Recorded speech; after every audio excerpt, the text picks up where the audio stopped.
¿Alguna vez habéis imaginado que una enfermera de 23 años podría cambiar completamente la vida de un millonario de 39 años que lo había perdido todo? Esta es la historia más conmovedora que os he contado jamás, sobre un hombre que después de un terrible accidente de moto quedó completamente solo en el mundo, hasta que una joven enfermera le devolvió no solo la salud, sino también las ganas de vivir y amar. Pero antes de comenzar esta increíble historia, decidme en los comentarios de qué hermoso país nos estáis viendo, y por favor, no olvidéis suscribiros al canal y darle like a este video.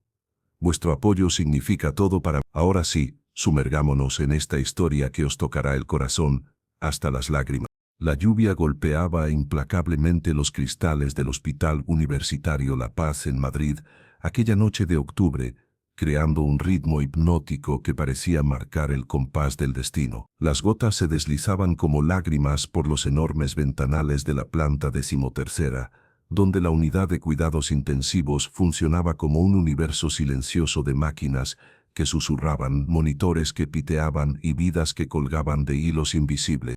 Esperanza Ruiz, con sus 23 años, recién cumplidos y apenas 6 meses trabajando como enfermera en la UCI, ajustó por quinta vez su uniforme blanco mientras revisaba las historias clínicas de sus pacientes del turno nocturno. Sus manos, pequeñas pero firmes, temblaron ligeramente al sostener el expediente del paciente de la habitación 3. A pesar de llevar medio año trabajando en el hospital, seguía sintiendo una mezcla de nerviosismo y determinación cada vez que comenzaba su turno de noche.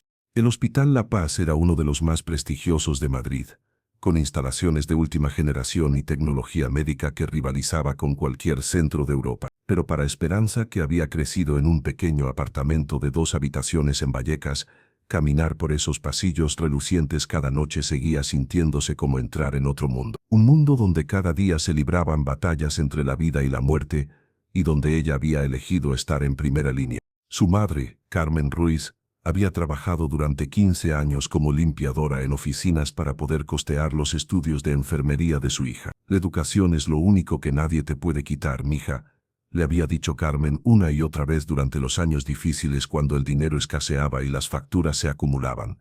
Con conocimiento en las manos, puedes escribir tu propio destino. Y aquí estaba Esperanza, escribiendo su destino una noche a la vez, cuidando de personas en sus momentos más vulnerables.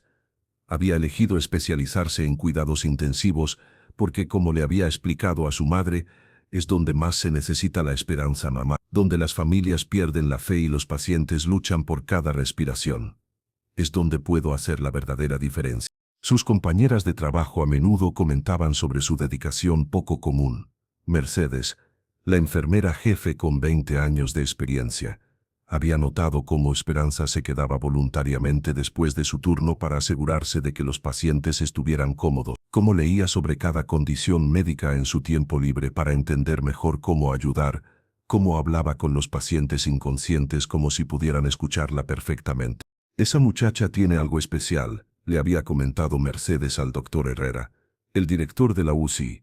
No solo es competente técnicamente, sino que tiene una intuición natural para el cuidado humano. Los pacientes responden diferente cuando ella está cerca. Pero esa noche de octubre, mientras la lluvia continuaba su danza melancólica contra las ventanas, Esperanza no tenía idea de que estaba a punto de encontrarse con el caso que cambiaría no solo su perspectiva profesional, sino toda su vida. El expediente en sus manos llevaba el nombre de Rafael Mendoza Herrera, 39 años, empresario. Había sido ingresado 3 semanas atrás tras un grave accidente de motocicleta. Los detalles médicos eran sobrios pero brutales: traumatismo craneoencefálico severo, fractura múltiple de tibia y peroné en la pierna derecha, 3 costillas rotas, contusiones pulmonares. Había estado en coma inducido durante las primeras 2 semanas mientras la inflamación cerebral disminuía. Pero lo que más llamaba la atención de Esperanza no eran las lesiones físicas detalladas en páginas de informes médicos, sino una nota simple escrita con letra médica en el margen del expediente. Sin familia conocida, sin visitas, contacto de emergencia, ninguno. ¿Cómo era posible? En sus 6 meses trabajando en la UCI, había visto todo tipo de casos. Había visto familias enteras acampando en las salas de espera durante días. aferrándose a cada palabra de los médicos. Había visto amigos conduciendo desde otras ciudades para estar junto a seres queridos heridos. Había visto compañeros de trabajo organizando turnos para visitar colegas accidentados. Pero Rafael Mendoza había estado inconsciente durante 3 semanas en uno de los hospitales más visibles de Madrid, y nadie había venido a verlo. Ni un solo visitante había preguntado por él. Ni una sola flor había llegado a su habitación. Ni una sola llamada telefónica de preocupación había llegado al puesto de enfermeras preguntando por su estado. Esperanza revisó sus propias notas de las últimas semanas. Durante sus rondas nocturnas, había observado la habitación 314 con una curiosidad creciente. El paciente había estado conectado a un ventilador, inmóvil entre las máquinas que mantenían sus funciones vitales, pero incluso inconsciente había algo en él que capturaba la atención. Era alto, se notaba incluso acostado, con una complexión atlética que hablaba de alguien que había cuidado su cuerpo. Su cabello negro, ahora despeinado por semanas de inconsciencia, tenía hebras plateadas que le daban un aire distinguido. Sus manos descansando inertes sobre las sábanas eran las de alguien acostumbrado al trabajo intelectual más que físico, largas, bien cuidadas, con callos mínimos. La enfermera del turno anterior había dejado notas sobre su progreso médico. Los signos vitales se habían estabilizado completamente. La inflamación cerebral había disminuido hasta niveles normales. Los huesos fracturados estaban sanando bien. Todo indicaba que cuando despertara, su recuperación física sería completa, aunque requeriría meses de rehabilitación. Esperanza. La voz de Mercedes interrumpió sus pensamientos. La enfermera jefe se acercaba por el pasillo con una expresión seria, pero con un brillo de emoción en los ojos. El paciente de la habitación 3014 está mostrando signos de despertar. Sus niveles de conciencia han estado fluctuando durante las últimas horas, y hace 20 minutos abrió los ojos durante casi un minuto. El corazón de Esperanza se aceleró. Era su primer paciente con traumatismo craneal que recuperaba la conciencia, y Mercedes había estado preparándola para este momento durante semanas. ¿Quieres que esté presente para la evaluación inicial? Quiero que dirijas la evaluación inicial, respondió Mercedes, para sorpresa de Esperanza. Under mi supervisión, por supuesto, pero tú serás la responsable primaria. Has estado siguiendo su caso más de cerca que nadie. Conoces cada detalle de su historial médico. Mercedes hizo una pausa significativa. Hay algo en la forma en que respondes a casos complicados que me dice que eres exactamente lo que este paciente necesita ahora. Era una responsabilidad enorme para una enfermera con solo 6 meses de experiencia, pero también era exactamente el tipo de desafío que había estado esperando. Mientras caminaban por el pasillo hacia la habitación 338, Mercedes le explicaba los protocolos para evaluar pacientes que despiertan de comas prolongados. Puede estar confundido, desorientado, incluso agresivo, explicaba Mercedes. Los pacientes que han estado inconscientes durante semanas a menudo despiertan con miedo, sin entender dónde están o qué les ha pasado. Tu trabajo es mantenerlo calmado mientras evaluamos sus funciones cognitivas y neurológicas básicas. Y si no reconoce dónde está, si no recuerda el accidente, es completamente normal. La memoria trauma suele ser lo último en regresar, si es que regresa. Lo importante es evaluar sus funciones presentes: habla, coordinación motora, respuesta a estímulos, reconocimiento de personas y lugares básicos. Al entrar en la habitación 314, Esperanza sintió inmediatamente que algo había cambiado. Durante semanas, había sido un espacio silencioso dominado por el sonido constante de las máquinas de soporte vital. Ahora había una energía diferente, una presencia consciente que transformaba completamente la atmósfera. Rafael Mendoza ya no era el cuerpo inmóvil que había estado monitoreando durante las últimas semanas. Sus ojos estaban abiertos, de un color avellana profundo que contrastaba dramáticamente con la palidez de su piel, pero había vida en ellos. Inteligencia, awareness, se movían lentamente, explorando la habitación como si estuviera tratando de ensamblar piezas de un rompecabezas complejo. Su cabello negro, despeinado por las semanas de inconsciencia, enmarcaba un rostro, era striking incluso en su estado debilitado. Tenía pómulos altos y una mandíbula fuerte que mostraba una barba de varios días. Había líneas alrededor de sus ojos que hablaban de alguien acostumbrado a concentrarse intensamente, a tomar decisiones importantes, a cargar responsabilidades significativas. Pero lo que más impactó a Esperanza fue la expresión en sus ojos cuando la vieron entrar. No era solo confusión o miedo, emociones que habría esperado de alguien despertando de un coma. Había algo más sutil pero profundo, como si hubiera estado esperando por ella específicamente, como si hubiera encontrado algo que había estado buscando sin saberlo. Señor Mendoza. Mercedes se acercó lentamente a la cama, su voz profesional, pero gentil. Soy Mercedes Rodríguez, su enfermera jefe. Esta es Esperanza Ruiz, quien ha estado a cargo de sus cuidados nocturnos. ¿Puede decirme cómo se siente? Los ojos de Rafael se movieron lentamente entre Mercedes y Esperanza, como si estuviera procesando no solo las palabras sino toda la situación. Cuando su mirada se estableció en Esperanza, ella sintió algo inexplicable, como una conexión eléctrica que no tenía nada que ver con los monitores cardíacos que los rodeaban. ¿Dónde? Su voz salió ronca, áspera por el desuso, pero con un timbre grave y resonante que revelaba educación y sofisticación incluso en su estado debilitado. Se aclaró la garganta y lo intentó de nuevo. ¿Dónde estoy? Está en el Hospital Universitario La Paz en Madrid, explicó Esperanza, acercándose un paso hacia la cama. Ha tenido un accidente de motocicleta. ¿Recuerda algo sobre lo que pasó? Rafael cerró los ojos, concentrándose intensamente. Sus cejas se fruncieron en un gesto que incluso en su estado debilitado, revelaba una mente acostumbrada a analizar problemas complejos y encontrar soluciones. Esperanza observó el proceso, fascinada por ver cómo su cerebro trabajaba para reconstruir memorias fragmentadas. La lluvia, murmuró finalmente sin abrir los ojos. Recuerdo lluvia intensa. Estaba conduciendo por la M40, sí, volvía de una reunión en Las Rosas. Había mucho tráfico, visibilidad terrible. Sus ojos se abrieron abruptamente, fijándose en Esperanza con una intensidad startling. Luces muy brillantes de repente. Un camión, creo. Y después, se detuvo, frustrated. Después, nada. Oscuridad completa. Es completamente normal que tenga lagunas de memoria, le aseguró Mercedes mientras comenzaba a tomar sus signos vitales. Ha estado inconsciente durante 3 semanas. Su recuperación será gradual, pero los médicos están muy optimistas sobre su pronóstico. ¿3 semanas? La sorpresa en su voz era genuina, teñida de algo que podría haber sido pánico.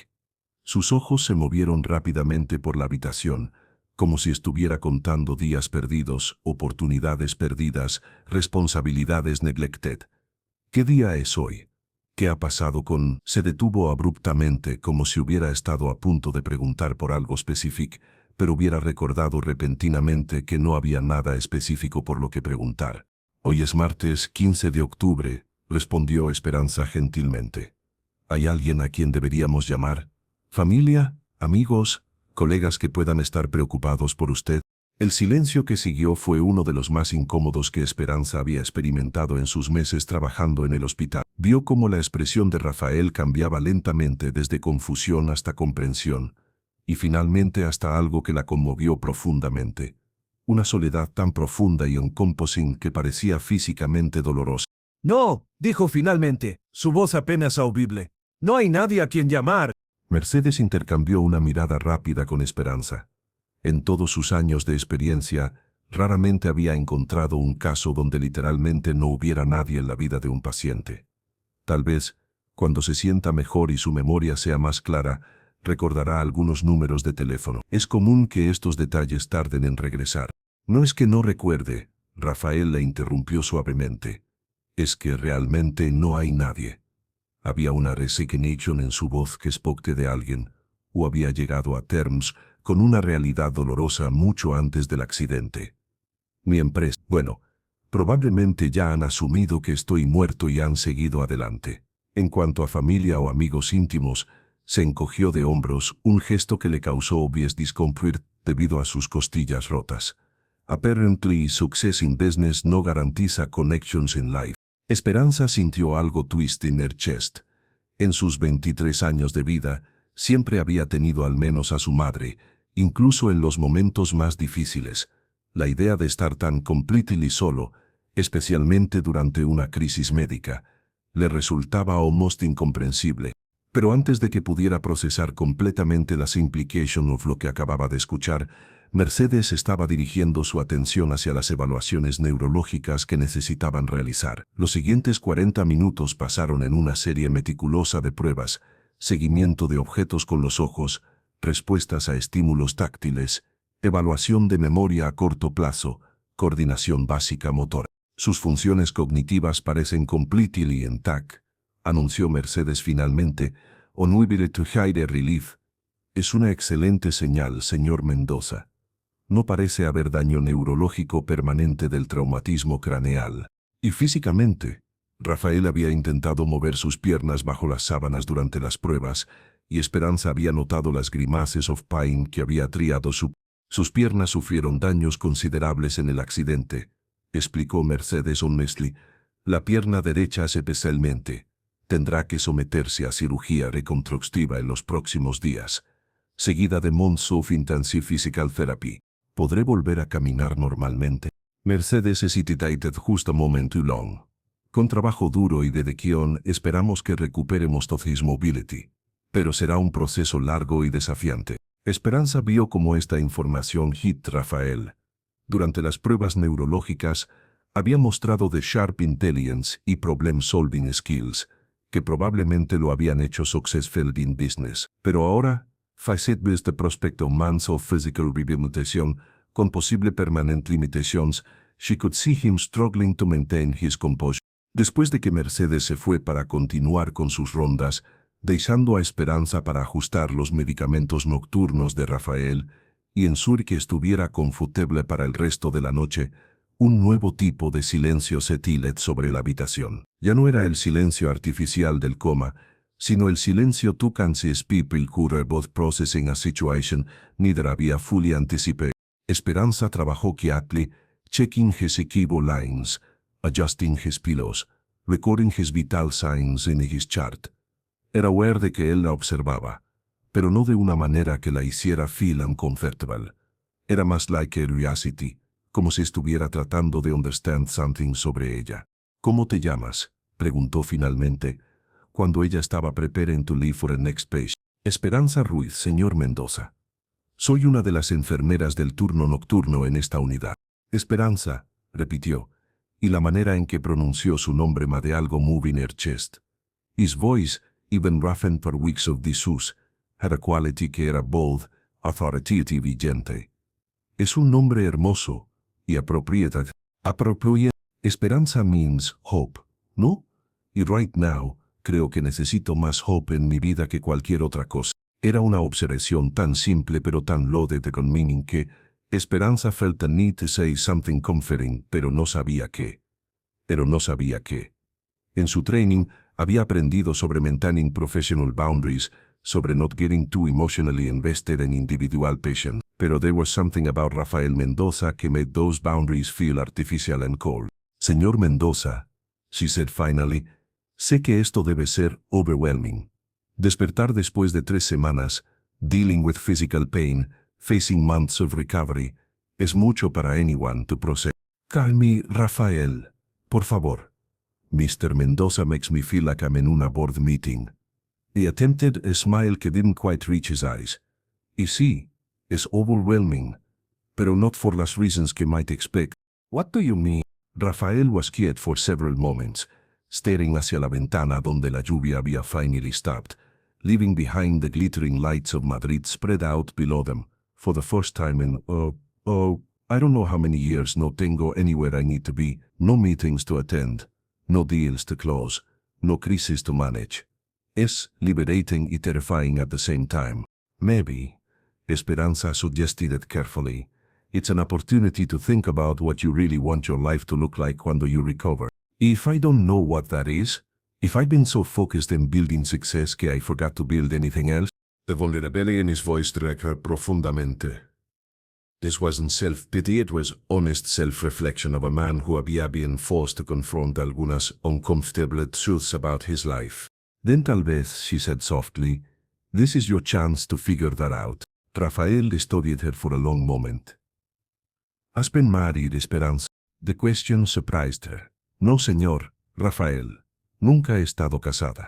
Boyfriend? She felt her cheeks warm slightly. Not at the moment. Why do you ask? Just wondering como someone so young became so wise. I don't think I'm particularly wise, she protested. Just hopeful, I guess. I've seen many people in this hospital face terrible circumstances, y some of them find ways to build mejor lives después de la crisis. Maybe trauma sometimes clears away things que weren't working anyway. Makes room for better things. Better things, Rafael repeated thoughtfully. I wonder qué eso might look like para alguien como yo. Like you. A 39-year-old man who has measured success completamente in financial terms y discovers que without those metrics, he doesn't know who he is or what he wants. Before Esperanza could respond, her beeper went off, signaling que another patient needed attention. The spell of intimacy que había settled over the room broke, reminding both of them que this was, after all, a hospital, y she had other responsibilities. You have to check on otro paciente, she explained, feeling oddly reluctant to leave. Of course. Thank you for todo esto, for taking care of me estas semanas. When I couldn't take care of myself. It's my job, she said. Pero even as las palabras left her mouth, both of them knew que this conversation había been about more than professional duty. Esperanza, echoed as she reached la puerta. Will you be here tomorrow night? Sí. Y work el turno nocturno Sunday through Thursday. Good, he said. Y there was something in his voice que made her heart skip slightly. Me gustaría, I'd like to talk more. If you don't mind. I don't mind, she admitted. Rest well, Rafael.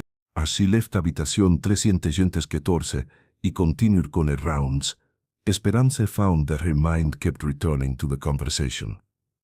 There had been something about Rafael Mendoza que had touched her in a way que went beyond professional sympathy. Maybe it was his obvious loneliness, or the way he had said her name, or simply el hecho de que was the first patient she had seen wake up from a coma. But whatever it was, she knew que tomorrow night couldn't come soon enough. What she didn't know was que Rafael, laying awake in his hospital bed staring at the ceiling, was thinking exactly the same thing. For the first time in years, he had met someone who seemed to see him as a person rather than a business opportunity or social connection. Y después de spending weeks unconscious in a bed surrounded por machines, the simply human connection of conversation con Esperanza had felt like the most precious thing in el mundo. Neither of them could have anticipated que these nightly conversations were about to become the foundation of something que would transform both of their lives in ways neither había ever imagined possible.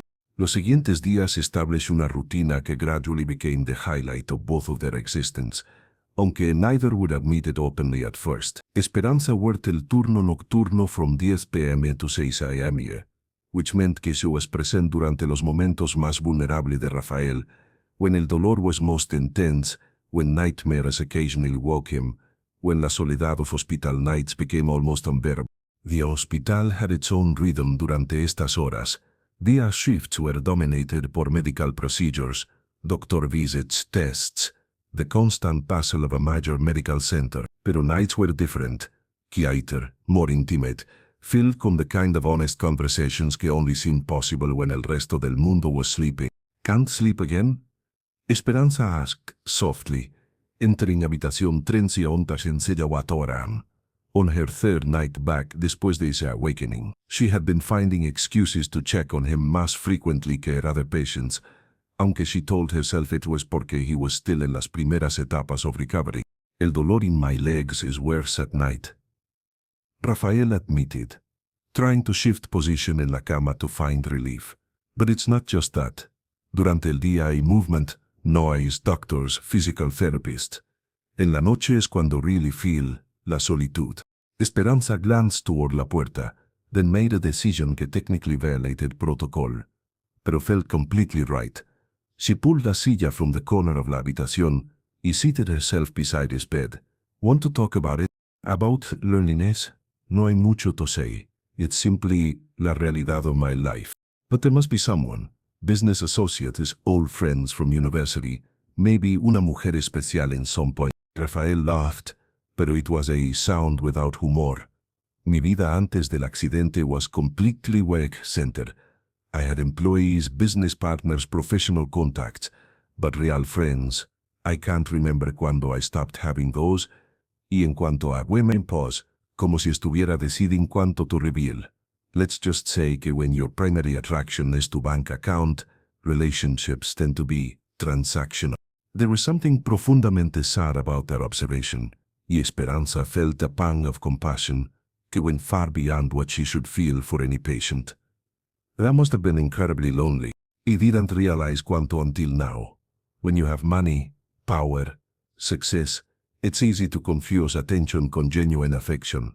People want to be around you, pero no necesariamente porque they care about you como persona. Y when you're aquí, vulnerable, dependent on others for las necesidades más básicas, you see la diferencia very clearly.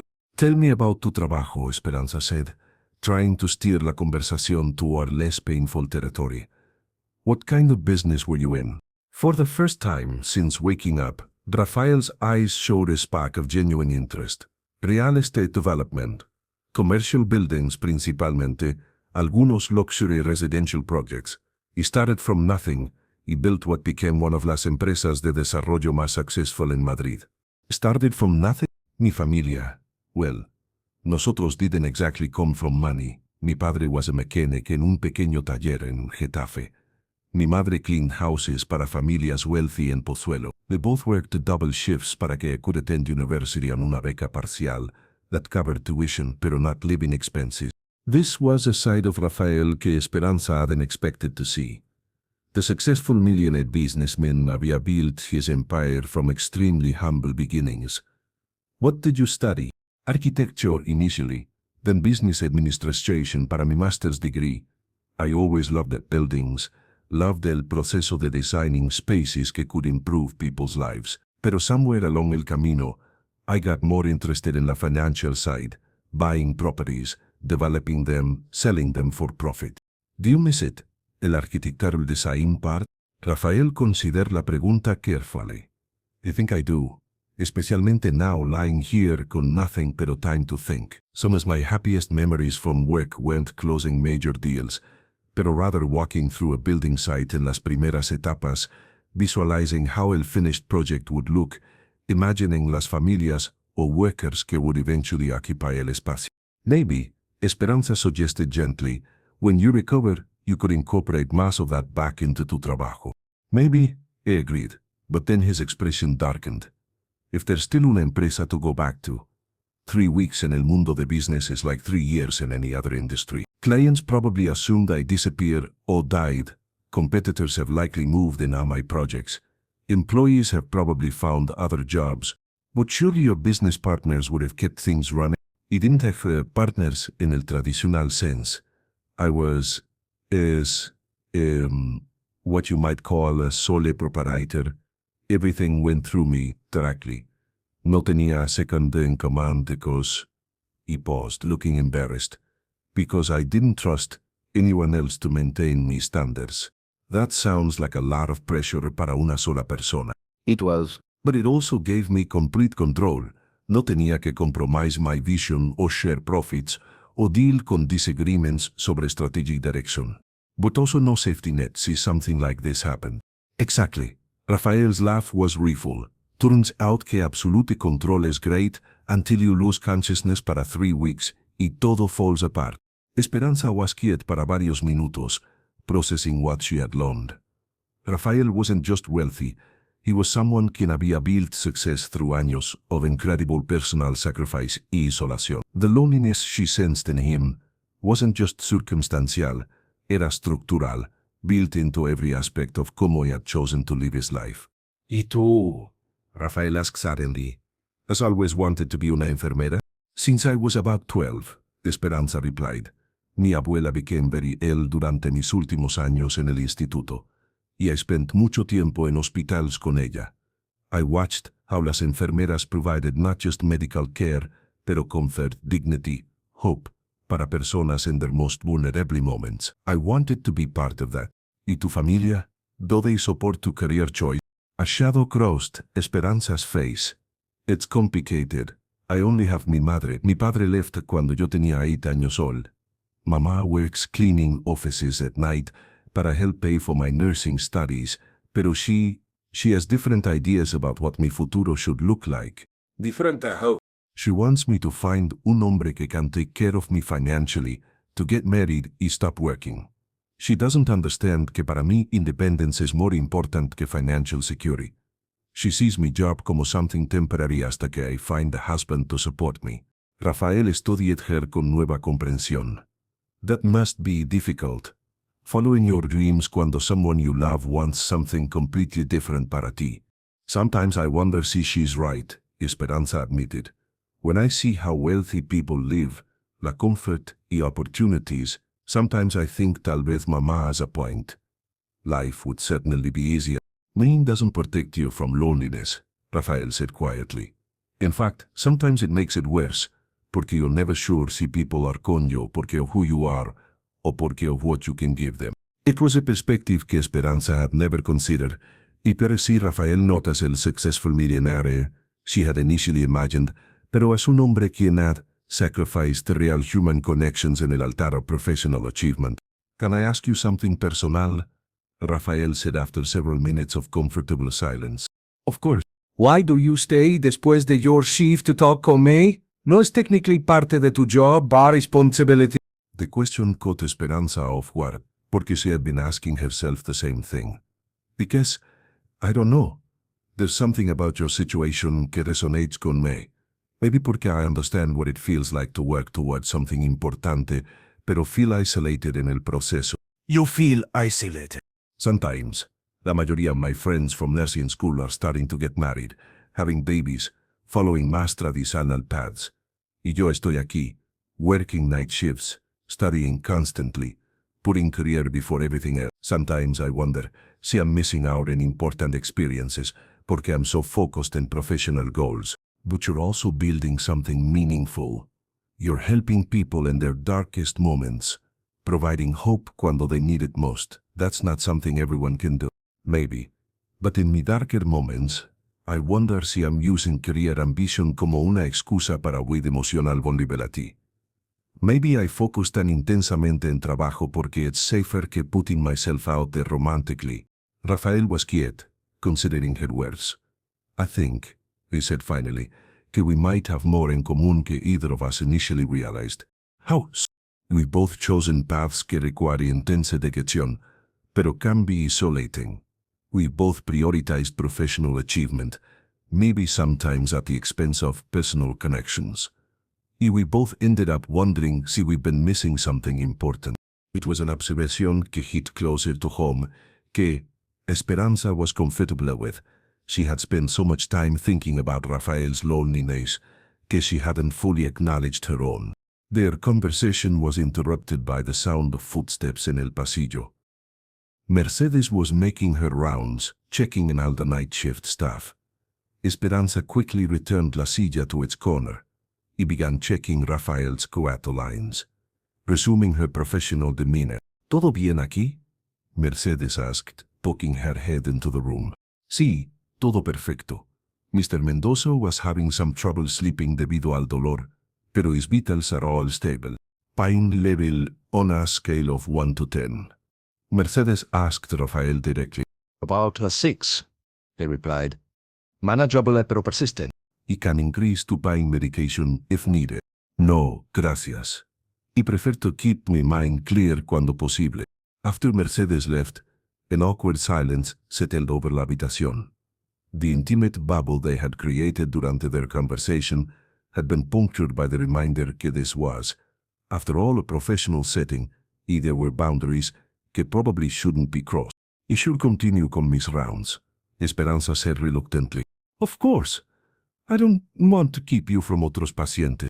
Rafael, she said as she reached la puerta, mañana night, see you can't sleep again. See, I'll be here, if you want to talk. And like that, he said. There was something in his voice que made her heart skip slightly. I'd like that very much. As Esperanza continued con her rounds, checking in other patients, administering medications, updating charts, she found que her mind kept returning to Habitación 3. There had been something about tonight's conversation que had felt different from her interactions con any other patient. It hadn't felt like professional duty, había felt like connection. Real, genuine human connection of a type que she realized had been missing from her own life para más tiempo que she cared to admit. What she didn't know was que Rafael, lying awake in his hospital bed long después de she had left, was experiencing exactly la misma sensación. Para la primera vez en years, he had met someone quien seemed to see him como una persona rather que como un business opportunity o social connection. Y después de spending weeks unconscious en una cama surrounded by machines, el simple human connection of conversation con Esperanza had felt like the most precious thing in el mundo. Over the following nights, these conversations became deeper and more revealing. Rafael told her about his childhood in Getafe, como his parents had sacrificed everything para give him opportunities they had never had, como the pressure to succeed had driven him to work 16-hour days para years. Esperanza shared her own struggles with balancing ambition y personal life, her fears about her mother's health y financial security, her dreams of eventually becoming una doctora herself. ¿A doctor? Rafael asked one night, clearly intrigued. Why didn't you go directly to medical school? Money, Esperanza said simply. Medical school costs more than mi madre y I could ever afford. The plan is to work como enfermera para several years, save money, hopefully get some scholarships, then apply para medical school cuando I'm 27 or 28. That's a long time to wait para your real dream. Sometimes dreams have to be practical, she replied. Not everyone can afford to pursue their ideal career immediately. What kind of medicine would you want to practice? Emergency medicine, probably. Or maybe trauma surgery. I like high-pressure situations donde quick decisions can mean la diferencia between life y death. I want to be donde I can have el maximum impact. Rafael smiled. That sounds exactly like what you're already doing here. In una smaller scale, maybe, but doctors can do so much more. Diagnose complex conditions, perform surgeries, develop treatment plans. Enfermeras provide incredible care, pero doctors have el ultimate responsibility para healing. I think, Rafael said thoughtfully, que you might be selling yourself short. In these past weeks watching you work, I've seen you do things que go far beyond basic nursing care. You read medical journals in your free time. You notice changes in patient conditions before other staff members. You have instincts about treatment que impresiven los doctors. How would you know that? You've been unconscious para most of your time here. I've been conscious para 5 days now, y I pay attention. I've watched you work con other patients durante shifting changes.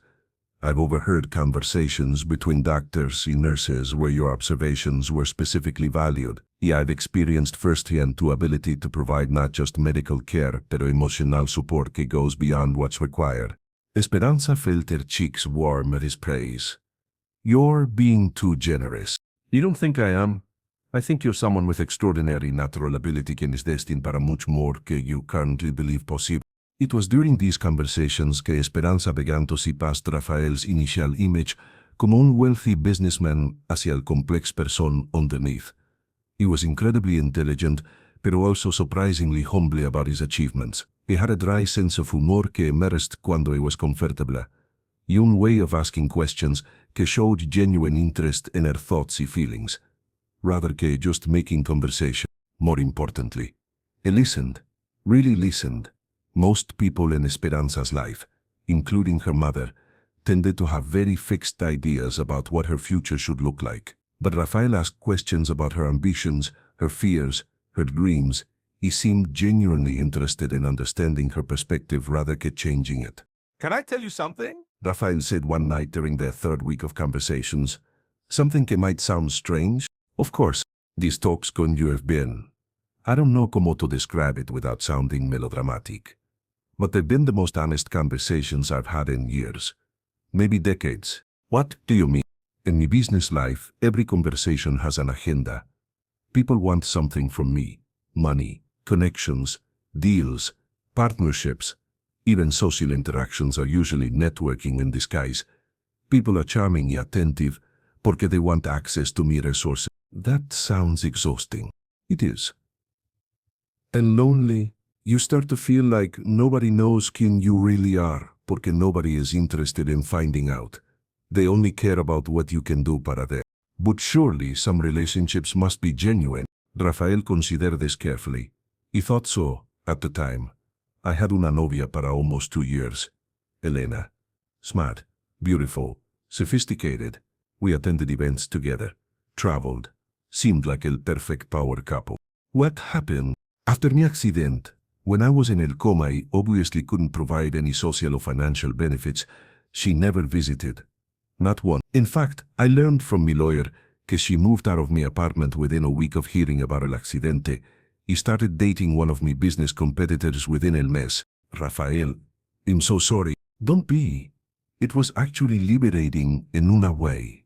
It confirmed what I had suspected, pero been afraid to acknowledge que our entire relationship was transactional. She was with me porque of mi lifestyle y social status, not porque she cared about me como persona. Not all relationships are like that, Esperanza said gently. No, I'm beginning to see that. Talking con you these nights. There's no agenda, no hidden motives. You listen porque you're genuinely interested, not porque you want something from me. It's been, I don't know how to express it adequately. Refreshing? More than that.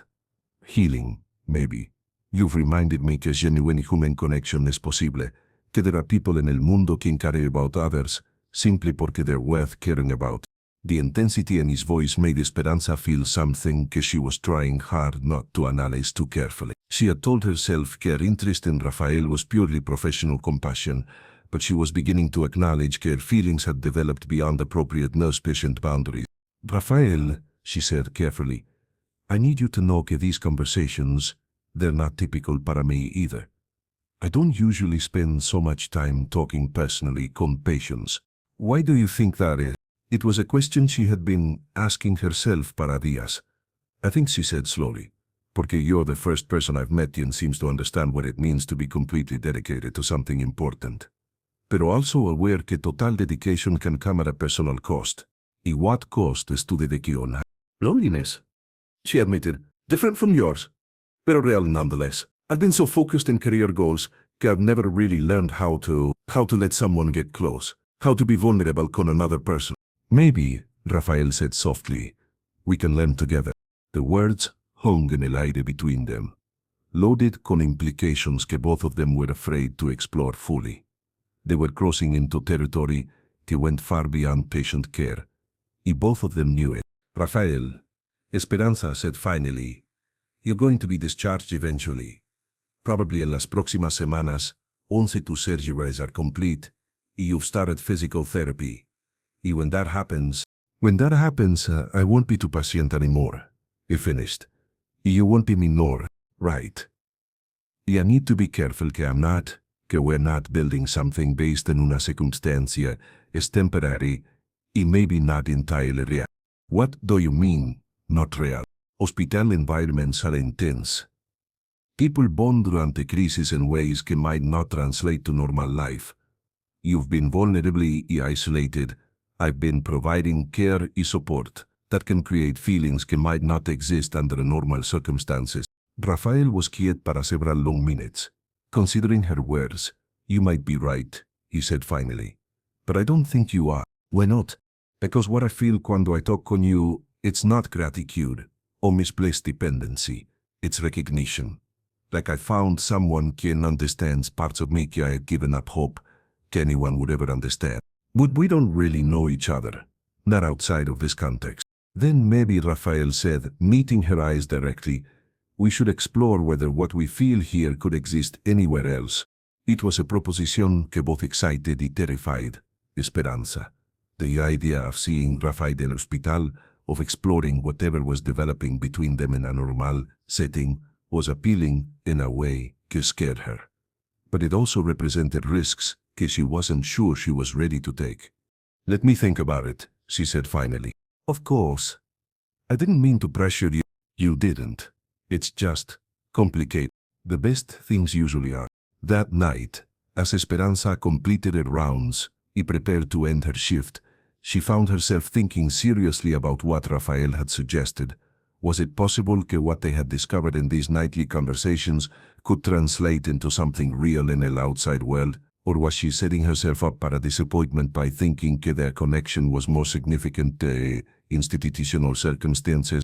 What she didn't know was que Rafael was asking himself exactly las mismas preguntas, and that both of them were about to face a decision that would determine whether their growing connection was strong enough to survive the transition from hospital setting to real world, with all its complications y challenges. The answer would come sooner than either of them expected, and en una manera que would test not only their feelings para each other, pero también their individual strength y resilience in ways neither had anticipated. La crisis que would change everything began innocently enough, con una llamada telefónica durante el breakfast shift change on a Wednesday morning.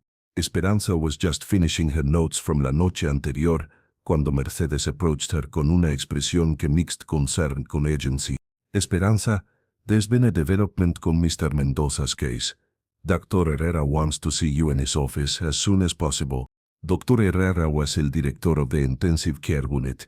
He typically only requested meetings con nursing staff cuando there were serious complications or professional concerns. Esperanza felt her stomach tighten con worry as she made her way to his office, wondering if someone had reported her extended conversations con Rafaeli, if she was about to face disciplinary action para crossing professional boundaries. But what Dr. Herrera had to tell her was far more complex que any professional reprimand. Sit down, Esperanza, he said, gesturing to la silla across from his desk. What I'm about to tell you needs to stay confidential until we decide how to proceed. Has something happened to Rafael? To Mr. Mendoza? Not exactly. But we've learned some information about his situation que complicates his discharge planning significantly. Dr. Herrera opened una carpeta on his desk. Yesterday, our social worker finally managed to track down some information about Mr. Mendoza's business y personal circumstances. He thought there was no family, no close contact. That's correct. But what we discovered is que his business situation is far more complicated que we initially understood. Apparently his empresa wasn't just idle durante his hospitalization, it was systematically dismantled. Esperanza felt something cold sitting in her stomach. What do you mean, dismantled? According to the information que we were able to gather, several of his key employees y business associates took advantage of his incapacitation to essentially steal his projects, clients, even business assets. Legal papers were filed claiming he had abandoned properties, contracts, bank accounts were drained through various creative legal maneuvers. But that's theft. That's illegal. It's complicated. Apparently, Mr. Mendoza structured his business in such a way que certain employees had limited power of attorney para specific transactions.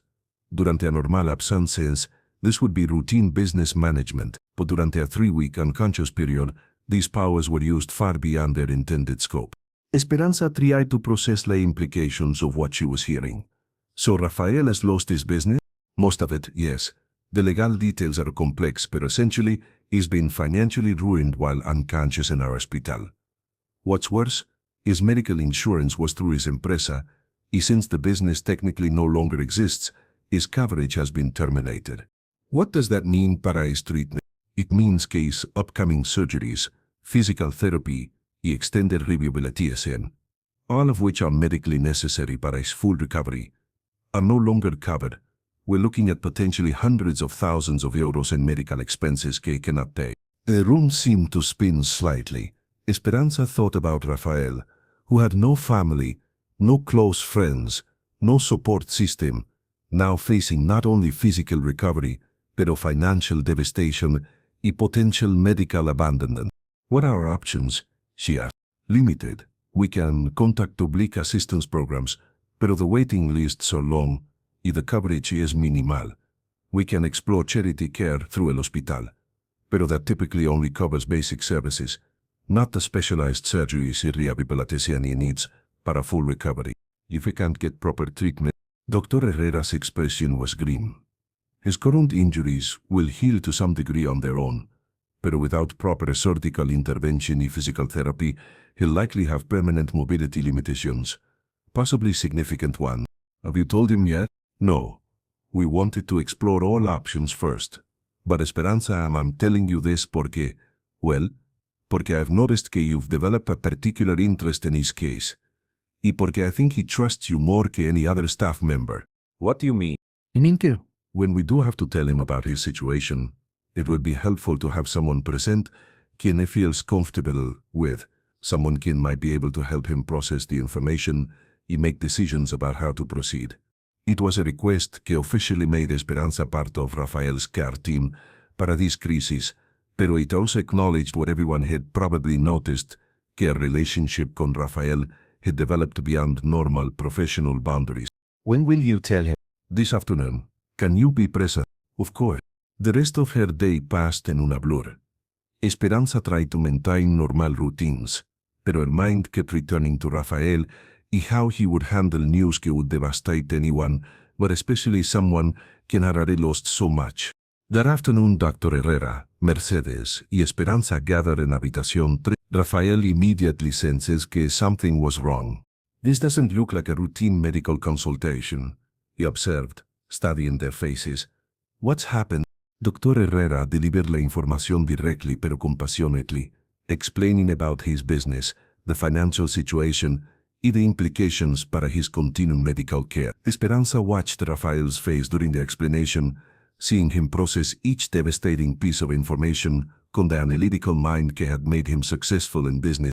So let me make sure I understand, Rafael said, cuando Dr. Herrera finished. In last 3 weeks que I've been unconscious, me employees have essentially stolen me company. I've lost access to most of me assets, me medical insurance has been cancelled, and I now face potentially catastrophic medical expenses que I cannot pay. Yes, that's accurate. Y without proper surgical intervention irreversible, your mobility would be permanently compromised, possibly severely. Rafael was quiet para several long minutes. Esperanza could see him thinking, calculating, trying to find solutions to what appeared to be an impossible situation. What are my realistic options? He asked finally. We can discharge you to a public rehabilitation facility, pero the level of care would be basic. Your recovery would be slower and probably incomplete. Or you could attempt to pursue legal action to recover your assets, pero that could take years and success isn't guaranteed. In the meantime, you'd need to find some way to finance your medical care. Easy. Rafael's voice was calm, but Esperanza could see a storm of emotions he was working to control. How long do I have to decide? The surgeries need to happen within las próximas 2 weeks para maximum effectiveness. After that, the window para optimal healing begins to close. After Dr. Herrera y Mercedes left, Esperanza remained in la habitación. Rafael was staring out la ventana, apparently lost in thought. How are you handling this? She asked gently. You know what's strange? Rafael turned to look at her. 6 months ago, if someone had told me I would lose everything, me business, me money, me security, I would have thought it was the end of the world. But lying here now facing that exact scenario, lo que bothers me most isn't la financial loss. What bothers you most? The thought que I might never fully recover physically, que I might be limited in what I can do, donde I can go, how I can live.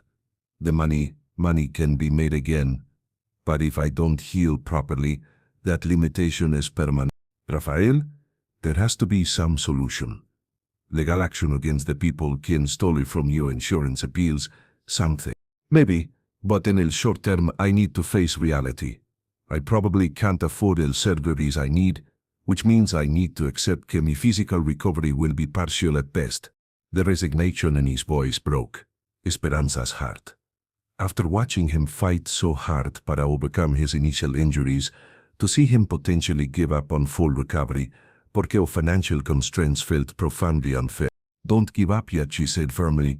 Let me talk to some people, see if there are options we haven't explored. Esperanza, I appreciate your concern, pero this isn't your problem to solve. Maybe not, officially, but I care about what happens to you. Yeah, I have some ideas. That night, Esperanza made several phone calls. She contacted legal aid organizations to ask about rapid asset recovery processes. She researched medical financing options, a payment plan. She even called her own bank to ask about personal loan possibilities, aunque she knew her income could never support the amounts needed. But it was durante a break at 3 a.m., sitting in the hospital cafeteria con a cup of terrible coffee, que the real solution occurred to her. It was risky, potentially problematic. It went against every principle of professional boundaries que she had been taught, but it was also possibly Rafael's only chance for a full recovery. When she returned to Habitación 312 for her final check of the night, Rafael was awake, staring at the ceiling. Still can't sleep? She asked. Too much to think about. I've been trying to figure out if there's any scenario donde I can afford proper medical care without going into debt que would take the rest of my life to pay off. Rafael, Esperanza said, sitting down in la silla beside his bed. I have an idea, but before I tell you what it is, I need you to promise que you'll listen to the whole thing before you object. That sounds ominous. Promé. Okay, I promise. Esperanza took a deep breath. I think you should stay con me. In my apartment. Going to recovery. Rafael's eyes widened. Esperanza. You promised to let me finish. Here's me thinking. You need months of rehabilitation, pero you can't afford private facilities. However, if you were living con someone with medical training, quien could provide basic care and monitoring, some of that rehabilitation could happen at home rather than expensive medical facilities. But I'm qualified to manage your medications, monitor your healing, assist con basic physical therapy exercises. I know how to recognize complications que would require immediate medical attention, and my apartment is on the ground floor, so accessibility wouldn't be an issue. Esperanza, that's incredibly generous, pero I can't ask you. You're not asking. I'm offering. And here's the practical part. You pay me para the medical care, basically hiring me como a private nurse para the hours when I'm not working at el hospital. That income would help me save para medical school while helping you afford the care you need. Rafael stared at her. You've really thought this through. He spent most of tonight thinking it through. It's not a perfect solution, pero it could work. You'd still need the surgeries, pero the extended recovery period could happen in a more affordable setting con qualified supervision. But what about, we've been having these conversations, developing this, whatever this is between us. If I'm living in tu home, receiving care from you, wouldn't that complicate everything? It was the question Esperanza had known he would ask, and she had been debating the answer all night. Maybe, but Rafael, right now you need medical care more than you need to worry about potential romantic complication. You honestly, if there really is something developing between us, wouldn't it be better to explore it cuando you're healthy and independent rather than giving up on your recovery porque you're man? What if this arrangement changes how we feel about each other? What if seeing me dependent and recovering makes you realize que you were just feeling sorry para me? And what if not taking this chance means you never fully recover, and we never find out what might have been possible? Rafael was quiet para a long time, clearly weighing options and considering implications. It's a big risk para both of us, he said finally. Yes, but the alternative is worse. What would your mother think about this arrangement? She'd probably think I've lost my mind, Esperanza admitted, but ultimately she'd understand que I'm trying to help someone who needs help. Y professionally, could this affect tu job at el hospital? Only if I don't maintain proper boundaries y documentation. As long as I treat it como legitimate private nursing where I keep detailed medical records, it should be fine. Esperanza, Rafael said, reaching over to take her hand. This is beyond generous, but are you sure? Really sure? Because once we cross this line, there's no going back to just being nursey-patient. I'm sure, she said, aunque even as las palabras left her mouth, she wondered if she was making the most compassionate decision of her life, or the most complicated mistake. Then yes, Rafael said. Yes, I accept to offer, y thank you. Not just para la medical care, pero para caring enough to suggest it. As Esperanza left el hospital that morning to go home, he began preparing para what would certainly be the most challenging few months of her life. She felt a mixture of excitement y terror que she had never experienced before. She was about to bring into her small world un man quien represented everything she had never thought she wanted: wealth, sophistication, complexity, at the moment cuando he had lost almost everything that defined his previous life. Neither of them could predict how this arrangement would change both of their lives, but both sensed that they were embarking on something que would transform not only Rafael's recovery proceso, pero también their understanding of what it meant to care para another person completely. The transition from hospital to Esperanza's apartment took place on una surprisingly sunny Thursday morning in November. Rafael had undergone 2 successful surgeries durante his final week en el hospital, one to repair the complex fractures in his right leg, y otra to address lingering issues con his ribs que had been affecting his breathing. 6 weeks después de his original accident, he was finally well enough para begin la next phase of his recovery in a home set. Esperanza's apartment in Vallecas was a world away from the sophisticated environments Rafael was accustomed to, pero it had something his previous homes had lacked: warmth. The 2-bedroom ground floor unit was small but thoughtfully arranged, con bright yellow walls que reflected light from large windows, plantas in every corner que brought life to the space, y photographs y personal touches que made it feel genuinely lived in. "This is my home," Esperanza said as she helped Rafael navigate from la wheelchair into a living room. "It's not much compared to what you're probably used to, pero it's comfortable." Rafael looked around slowly, taking in the details. Handmade throw pillows on a well-worn sofa, shelves filled con medical textbooks mixed con novels, una small television surrounded por fotos of Esperanza con hermana y friends from nursing school. On one wall hung a framed diploma from her nursing program alongside what appeared to be academic awards from her earlier education. "It's perfect," he said. He meant it. "It feels like an actual home where people live y laugh y care about each other. The bedroom down el hall will be yours," Esperanza explained, gesturing toward the back of an apartment. "It has its own bathroom, y I've set up basic medical equipment que we might need during to recovery. My bedroom is at el front, so you'll have privacy, pero I'll be close enough to help if you need anything."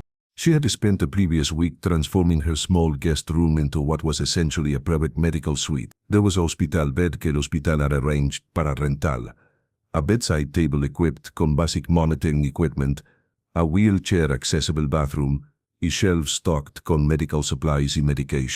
"Esperanza, this must have cost—" "Don't worry about it," she interrupted. "Most of the equipment is rented, y the rest I was able to get through connections at el hospital. Besides, remember que you're paying me para private nursing care, so these are legitimate business expenses." It was true que they had worked out a financial arrangement que benefited both of them.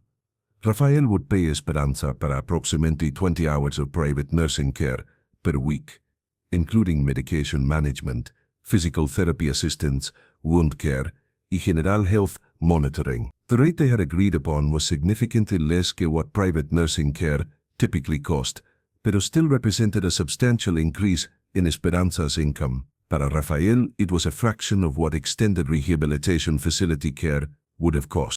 But both of them knew that the arrangement was about much more que just economics. "Let me show you around the rest of el apartment," Esperanza said, leading him slowly toward la kitchen. Walking was still difficult para Rafael. He relied heavily on crutches para support, pero his balance y coordinación were improving daily. La kitchen was small pero efficiently organized, con everything within easy reach. "I'm not a sophisticated cook," Esperanza admitted, "but I can manage healthy, nutritious meals que should support to recovery. Y there's a small table donde we can eat together if you feel up to it." "Esperanza," Rafael said, sitting carefully onto one of las sillas de kitchen, "can I ask you something personal?" Of course. "Are you nervous about this? About me being here, changing your routines, sharing your space?" The question had been keeping Esperanza awake at night since she had made the offer. Terrified, she admitted, "I've lived alone para 2 years since finishing nursing school. I value my privacy and independence. Having someone else aquí, especially someone I'll be responsible para medically, yes, I'm nervous." "We can still change our minds," Rafael offered. "I could look into other options." "No," Esperanza said firmly. "I'm nervous, pero I'm also committed to making this work. Para both of us." Over the following days, they established routines que gradually began to feel natural. Esperanza would leave para el hospital at 9:30 p.m., returning home around 7 a.m. to find Rafael usually awake reading in a living room. She would check his vital signs, help him con his morning medications, y assist con physical therapy exercises que hospital therapist had designed. Afternoons were para rest, para both of them. Esperanza would sleep from approximately 9 a.m. to 4 p.m., while Rafael did quiet activities que didn't require much movement, reading, watching television, making phone calls related to his legal situation. Evenings, from cuando Esperanza woke up until she left para work, became their time together.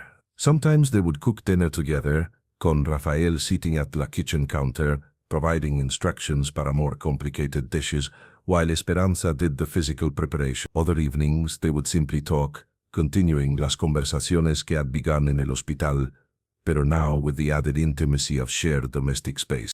This is the strangest situation I've ever been in, Rafael commented one evening about 2 weeks after he had moved in. They were in the kitchen, preparing what had become one of their favorite meals, a simple pasta dish con fresh vegetables que Rafael had learned to make durante his university years. Strange how I've never lived con anyone before, never shared space, never had to coordinate schedules y routines con another person. Never had someone take care of me cuando I was sick. Never? Right? You said you had a girlfriend para almost 2 years. Elena y never lived together. We each had our own apartments, our own spaces. When we spent time together it was usually at events or restaurants or traveling. We never did esto. Domestic life? Exactly. Shopping para groceries together. Figuring out quién takes out trash. Sharing bathroom space. Seeing each other first thing in the morning before coffee and makeup. Esperanza smiled. Y how are you finding it? Better que I expected. Much better. There's something comforting about the routines, about knowing que someone else is aquí, about feeling like part of I don't know qué to call it. A household? More que that. A partnership? Maybe. Like. We're building something together, rather que just coexisting. It was true. Despite their very different backgrounds y lifestyles, they had discovered that they were more compatible como roommates. Rafael was clean y organized, helpful con household tasks to the extent his physical limitations allowed, y respectful of Esperanza's need para privacy y rest. Esperanza, en turn, found that having someone to come home to después de difficult nights at el hospital made her own stress more manageable. But there were challenges too. I feel useless sometimes, Rafael confessed one evening when physical therapy had been particularly frustrating. His leg strength was returning slowly, pero some movements que had been automatic before el accident now required concentration and effort. What do you mean? You work all night at el hospital, come home, you take care of me, then barely get enough sleep before doing it all over again. Meanwhile, I sit here all day, contributing nothing, basically being a burden. Rafael, you're recovering from major trauma. Nobody expects you to be productive right now. But I'm accustomed to being productive, to solving problems, making decisions, building things. Right now, my biggest accomplishment is walking to the kitchen without falling down. Esperanza sat down beside him on el sofa. Recovery isn't just about physical healing, you're also processing the loss of to business, figuring out what comes next into life, adapting to a completely different lifestyle. That's enormous work, even if it doesn't feel protective in traditional terms. Sometimes I wonder if you'd be better off without me here. You could be saving money para medical school instead of spending it in groceries and household expenses para 2 people. Rafael, Esperanza said firmly. First of all, you're paying me para private nursing care, which means I'm actually earning more money que I would otherwise. Second, having you here has made me life better in ways que have nothing to do con money. Huh? You sleep better knowing que someone is aquí when I get home. I look forward to dinner conversations después de difficult days at work. I have someone who understands medical situations cuando I need to talk about challenging cases. She paused, feeling vulnerably. I have someone whom I care about and who cares about me. It was the closest either of them had come to directly addressing the personal relationship he was developing alongside el medical care arrangement. Esperanza, Rafael said softly. These past few weeks han sido, I don't know cómo to describe them without sounding like I'm confusing gratitude con something else. What do you think you're feeling? Happy. For the first time in years, I wake up in the morning feeling genuinely happy. Not just satisfied with professional accomplishments or excited about business deals, pero actually happy to be alive, happy about the day ahead, happy about the person I get to spend time con. Even though you've lost everything you worked para durante toda tu adult life, that's the strange part. I thought losing me business y financial security would devastate me. Y professionally, it has been devastating. But personally, I think this might be the best thing que ever happened to me. How can you say that? Because it forced me to discover what actually matters. Antes del accident, I measured everything in financial terms. Success, relationships, self-worth. All of that turned out to be surprisingly fragile. But what we're building aquí, what I feel cuando I'm con you, that feels solid in una way que money never did. Esperanza felt her heart racing. This was territory they had been approaching carefully durante weeks, pero never addressed directly. Rafael, I need to be honest con you about something. What? I care about you too. Much more que I should, probably. Much more que is professionally appropriate. That scares me. Why does it scare you? Because I don't know how to separate my feelings, como tu nurser, from whatever else I might be feeling. I don't know if what I think I feel is real or just some combination of professional compassion y domestic intimacy. Y what do you think you feel?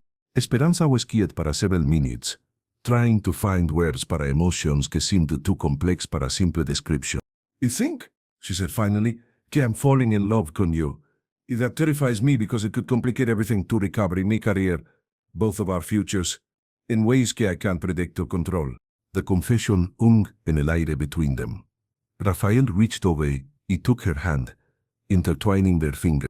I'm falling in love con you too, he said quietly. You're right, it is terrifying. But Esperanza, I think I'd rather be terrified y honest about what I'm feeling, que safe y missing out in something que could be extraordinary. What do we do about it? I think Rafael said, que we continue doing exactly que we're doing. We take care of your recovery. We maintain professional boundaries donde necessary.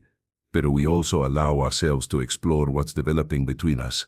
If that doesn't work out, if we realize que our feelings are just situational, then we'll deal con that when it happens. But Esperanza, I've never felt anything like this before. Not just attraction or compatibility, but genuine partnership. The sense que with you I could build something better que anything I've ever had. That night, para la primera vez since Rafael had moved into her apartment, Esperanza had trouble falling asleep before her shift. Not because she was uncomfortable or regretted what they had discussed, but because she felt like her life had taken another major turn toward possibilities she had never allowed herself to imagine. When she returned from work the next morning, she found Rafael in the kitchen, making coffee and preparing breakfast. Buenos días, he said, handing her a cup prepared exactly how she liked it. How was work? Busy. We had 3 new admissions, including una motorcycle accident, que reminded me a lot of your initial condition. Is it going to be okay? Too early to tell. But it made me think about how far you've come in just 2 months. Rafael smiled. I had exceptional care. Your determination is strength que not everyone has. He had motivation, he corrected. Something worth recovering para. As they sat down para breakfast, Esperanza realized que this felt like the beginning of something new, rather que just another day in their established routine. They had finally acknowledged what had been growing between them para months, and now they could explore it openly while still maintaining the practical arrangements que were working so well. What she didn't know was que Rafael had been making plans que would surprise her, plans que would test whether the relationship could survive not just his recovery period, pero también his return to the complexity of the outside world. 3 months into Rafael's recovery at Esperanza's apartment, their daily routines had evolved into something that felt remarkably like a real partnership. Rafael's physical therapy was progressing ahead of schedule. He now walked con only a slight limp. He had regained most of his strength and mobility. More importantly, his legal situation had begun to improve significantly. "I have news," Rafael had announced one evening cuando Esperanza returned from work.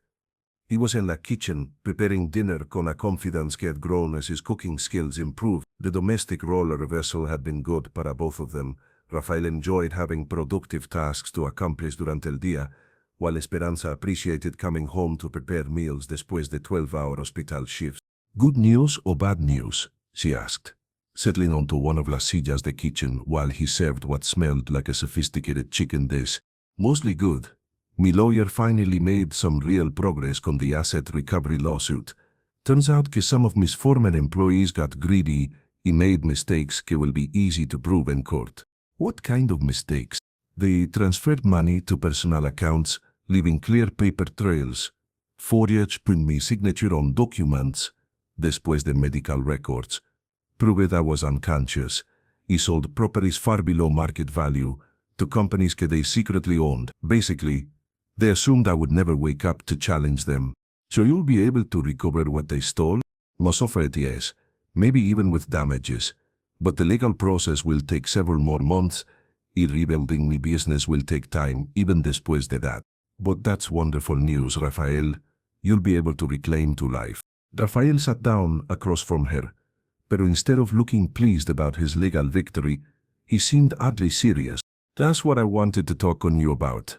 Reclaiming me life. Something in his tone made Esperanza feel suddenly nervous. What do you mean? Esperanza, when I'm finally able to leave aquí y start rebuilding my business, I want you to come con me. Not como mi nurse, pero como mi partner. And everything. The proposal was so unexpected that she almost choked on her dinner. Rafael, what are you talking about? I'm talking about building something together. A business, a life, una familia. I want to start over.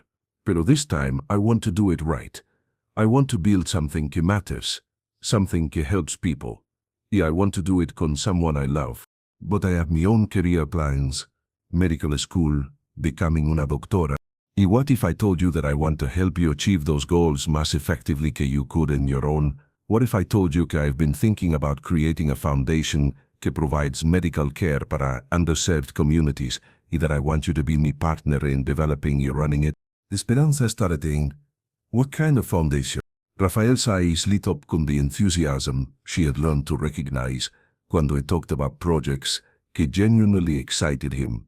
Clinics in low-income neighborhoods, mobile medical units para rural areas, scholarship programs para students from families que can't afford medical school, real healthcare access para people que need it most.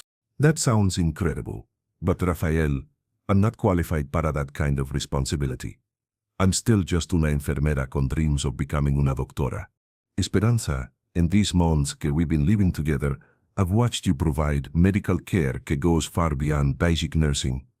You've managed my recovery better que most professional rehabilitation facilities would have. You understand healthcare from both clinically compassionate perspectives and ways que most administrators never develop. But, let me finish. I've also been researching medical education programs. There are ways to accelerate your path to becoming una doctora while getting hands-on experience developing healthcare programs, advanced degree programs que combine medicine con public health administration, opportunities para clinical experience in underserved communities. You've been researching this para weeks because I realized que what I want most in life is to build something meaningful con the person I love. I don't want financial concerns or traditional timelines to limit what we can accomplish together. Esperanza felt overwhelmed. What Rafael was describing was far beyond anything she had ever dreamed possible para herself. But it was also scary in its scope and ambition. Rafael, this is enormous. You're talking about changing both of our lives completely. Yes, I am. Because I think we could do extraordinary things together. But only if you want to. Only if you think what we have aquí could translate into something bigger. Y what if? I'm not ready para that kind of commitment. What if I need more time to figure out who I am y what I want independently before I can make decisions about building una vida con someone else? Rafael reached across la table and took her hands. Then we wait. We take whatever time you need. But, Esperanza, I want you to know que for me, there's no timeline pressure. Whether you're ready now or in 2 years or in 5 years. I want to build whatever kind of life you want to build, at whatever pace feels right para you. If I decide que want to pursue medical school first, independent of any foundation or business partnership, then I'll support that completely. I'll help finance your education. If you let me, I'll adjust my own plans to accommodate your schedule and location preferences. I'll wait para you to be ready para any kind of partnership beyond person. The sincerity in his voice made Esperanza's chest tighten con emotion. In her entire life, no one had ever offered her so much support para her own dreams, while asking para so little in return. Rafael, why me? I mean, con your resources and connections, you could partner con anyone. Experienced doctors, public health experts, people con advanced degrees, impressive credentials. Why a 23-year-old enfermera from Vallecas? Because in all my years in business I never met anyone who understood both sides of healthcare the way you do. You know what it's like to struggle financially para medical care because you've lived it. You understand how hospitals actually function because you work in them. You care about people como individuals rather que just to statistical problems to solve. But also, I continued, because I love you. Not just romantic love, aunque that's certainly part of it, but I love your mind, your compassion, your strength, your dreams, your values. I love the person you are and the person you're becoming. I can't imagine wanting to build anything significant in my life without you being part of it. Tears were starting to form in Esperanza's eyes. What happens if we try this and it doesn't work? If we discover que we're better como whatever we are now, que como business partners or life partners, then we'll adjust. But Esperanza, what we have now has already survived your mother's health crisis, me financial devastation, months of living in close quarters during a stressful recovery period, y la transición from professional care to personal relationship. If we can handle all of that, I think we can handle whatever comes next. You need time to think about this, Esperanza said finally. It's not that I don't want what you're describing, but it's so much bigger que anything I had planned para mi life. Of course, take all el tiempo que you need. That night, Esperanza lay awake long después de Rafael had gone to sleep, thinking about everything he had proposed. Part of her was excited by las possibilities he had described. The chance to make a real difference in healthcare accessibility, to pursue medical education con support, rather que financial stress, to build something meaningful con someone she loved. But another part of her was terrified by the scope of the commitment, the risk of losing her independence before she had fully established it. The answer came to her during una particularly difficult shift at el hospital 2 nights later. She had been caring para una young mother quien couldn't afford proper prenatal care. He had developed complications que might have been prevented con earlier intervention. As Esperanza watched the woman worry about medical bills while trying to focus on her newborn baby's health needs, she realized that she had been thinking about Rafael's proposal too narrowly. This wasn't about choosing between independency partnership. It was about choosing between limited individual impact and amplified collaborative impact. It was about deciding whether her desire para self-reliance was more important que her opportunity to help solve problems she cared about deeply. When she got home that morning, she found Rafael in the kitchen reading legal documents related to his business recovery case. Rafael, she said, sitting down beside him. I've been thinking about what you proposed. And? You want to try it? Not porque I'm giving up my own dreams, pero because I think our combined dreams might be better que what either of us could accomplish alone. The smile que spread across Rafael's face was like watching sunrise. Are you sure? I'm sure que I want to. I'm sure que I love you. I'm sure que if we're going to build something together, now is the right time to start. What followed was 6 months of planning, preparation, and the kind of intense collaboration que both of them had hoped would characterize their partnership. While Rafael worked con lawyers to recover his assets y establish legal structures para their foundation, Esperanza researched in risk legal education programs, healthcare policy, and community health needs. They discovered that they worked together even better than they had anticipated. Rafael's business experience and strategic thinking complemented Esperanza's practical healthcare knowledge and community connection. More importantly, they found that their personal relationship actually strengthened as they focused and shared professional goals. Do you know what I love most about this? Esperanza said one evening as they reviewed architectural plans para their first community clinic. They were sitting in Rafael's apartment, a beautiful but warm space he had recently purchased in a neighborhood between her old area and Vallecas's former luxury district, a physical representation of their blended life. What? That we're building something that didn't exist before we met. Not just personally, but professionally. This foundation, these clinics, the scholarship program, none of it would exist if we hadn't found each other. And cared enough to take risks, Rafael added. You risked your professional boundaries to offer me housing durante recovery. I risked financial security to prioritize relationship over pure business rebuilding. We both risked independence para try partnership. Do you regret any of it? Not para un segundo. But ask me again in 5 years. Cuando we see how well we managed to balance being business partners y life partners, y romantic partners, y romantic partners, y romantic partners, all at the same time. Esperanza life. Fair enough. Though I think if we've managed to get this far, we can probably handle whatever comes next. 2 years later. At the opening ceremony para their third community clinic, Esperanza stood beside Rafael as they watched families receive medical care que would previously have been financially impossible para them to access. She was now enrolled in an advanced medical education program que combined clinical training con public health administration, on track to become una doctora, while simultaneously helping to run their expanding foundation. Any regrets? Rafael asked quietly, echoing their conversation from years earlier. Only one, she replied. What? El regret que took una motorcycle accident to bring us together. I wish we could have found each other through happier circumstances. Rafael smiled, putting his arm around her as they watched one of their nurse practitioners teach una young mother about infant care. I don't regret that, he said. Because if we had met under normal circumstances, I would have been too busy con business obsessions to recognize what was right in front of me. You would have been too focused on individual achievement to consider partnership opportunities. So you think the accident was necessary? I think, Rafael said, thoughtfully, que sometimes life has to break us down completely before we can rebuild ourselves into who we're meant to be.